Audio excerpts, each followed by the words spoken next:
दोस्तों, कहानी अब एक ऐसे मोड़ पर पहुंच चुकी है जहां हर पल सस्पेंस बढ़ता जा रहा है। रुचिता के गायब होने के बाद रूही पूरी तरह टूट चुकी है। उसे बार बार यही एहसास हो रहा है कि उसने अपनी ही बेटी को अपने हाथों से खतरे में डाल दिया। वो खुद को दोष देती है और भगवान से प्रार्थना करती है कि किसी भी तरह उसकी बेटी सुरक्षित वापस मिल जाए। दूसरी तरफ दादी के चेहरे पर अजीब सी शांति दिखाई देती है, लेकिन उनके मन में डर भी बढ़ता जा रहा है। उन्हें लगने लगता है कि उनकी हर चाल का सच अब जल्द ही सबके सामने आने वाला है।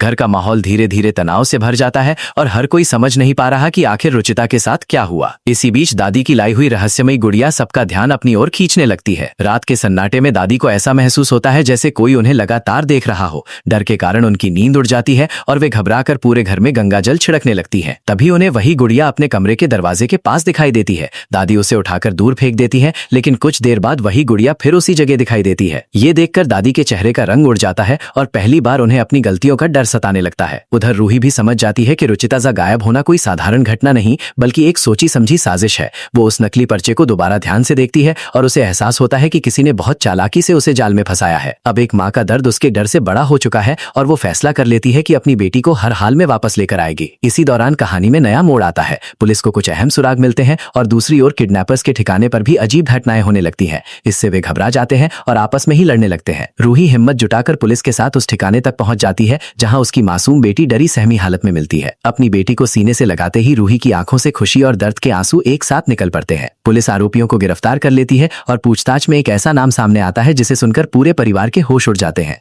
अब दादी पर शक और गहरा हो जाता है। घर लौटने के बाद परिवार के सामने कई सवाल खड़े हो जाते हैं। क्या सचमुच इस पूरी साजिश के पीछे दादी का हाथ है? आखिर उन्होंने ऐसा कदम क्यों उठाया? क्या परिवार उनके खिलाफ सबूत जुटा पाएगा? और सबसे बड़ा सवाल, क्या दादी का असली चेहरा सबके सामने आएगा?